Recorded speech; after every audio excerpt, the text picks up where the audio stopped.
Texas A&M and Missouri is 1, going to be awesome. 2, already gave you our preview and prediction for that game. But 3, which is why we're here, we're going to give you our final take for both sides of this thing in Como. It's going to be electrifying. Make sure you're subscribed right here to the On3 YouTube channel. We're going to have a full reaction for you for this game after it finishes up. So if you want to come back to the comment section and say, this was so stupid, you were way off, make sure you're subscribed. If you want to do the opposite of that and tell us why we were right, or say, oh, man, I thought you were going to be wrong, but you were right, actually, JD, then we can, of course, have a conversation about that. But the bottom line is, if you want to do either of those things, you got to be subscribed to the On3 YouTube channel so you don't miss any of the content around this game going forward. Appreciate you in advance, though, for being locked in and being subscribed. Let's start with the A&M side of things for our final take. I think for Texas A&M, everything about this just screams, this is one of those games you're just going to have to eat glass and find a way to get it done.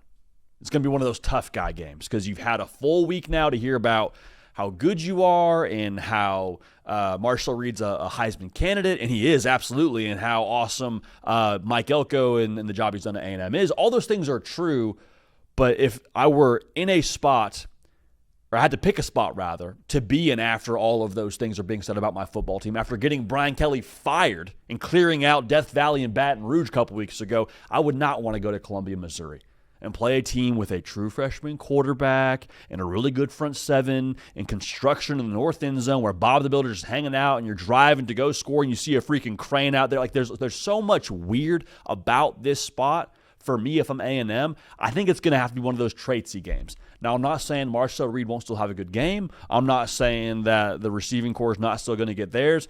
But I just have a weird sense with this one, dude. It screams weird to me. Anytime it screams weird and things aren't going exactly as planned, you got to find a way. And A&M, time and time again, has found a way. I think that's this spot. So I think we'll leave this game saying, yep, old A&M, they would have lost that game. But true to 2025 form, true to year 2 Mike Elko form, A&M finds a way to get it done. And it might be a different sector of your team that steps up, might be a different position group that steps up, but there will be a part of A&M that just finds a way in this game to get it done. Because I don't think it'll be your A&M cruising to a 30-point win or A&M just goes and blows the doors off Missouri, because that's exactly what the script reads like it would happen for A&M. What I just said. True freshman quarterback. They're walking into the spot where they lost to Vanderbilt last time we saw them. Like, all those things, I think Missouri's going to come out swinging, but I think A&M eats those blows, eats glass in this game, has a massive tough guy spot, and finds a way to get it done. And you just keep going forward and saying, yep, A&M, we like the personnel. We always like the personnel, though, with A&M. This, once again, was a Mike Elko especial, and A&M gets it done on the road in a weird spot against Missouri at their place. Now, I think for Missouri, my final take there is you come away from this game saying, okay, Matt Zollers, all right, we weren't 110% sure what to expect with you being a true freshman quarterback, with us really only having a quarter and a half of actual film to count on when it comes to meaningful ball that you've played. But I keep on saying this, man. Missouri's not going to play this game left-handed. They're not. Matt Zollers was a top 10 quarterback in his class when he came out. Matt Zollers, according to Eli Drinkwitz, is not going to take anything off of his plate when it comes to how they call the quarterback design run game. They trust Matt Zollers. Let me say that again. They trust Matt Zollers to throw the football. If they didn't, on 4th and 4, 4th and 2 against Vanderbilt, those two different plays, they would have found a way to maybe manufacture a little bit perimeter run game. You would have handed the ball to Ahmad Hardy. You would have protected Matt Zollers in both those spots. In both those spots, they said, Matt Zollers, throw the football. In both those spots, they converted it. So what I'm trying to say is they're not taking anything off of Matt Zollers' play. They're going to let him cook, going to let him throw, and it will be the full version of Missouri's offense. And I keep going back to this too. I think Matt Zollers, from a talent perspective, is good enough to execute. Now, is he Bo Prabula? No. Does he have the Bo Prabula experience? No. So I think that will ultimately be a factor in this game.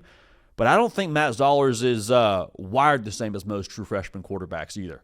Like, seeing him step into that game against Vanderbilt on the road with College game day there, it's a big spot for Vanderbilt. I think you'd argue that was one of the biggest games in Vanderbilt history, at least modern history, with all the things that were at stake there for Vandy.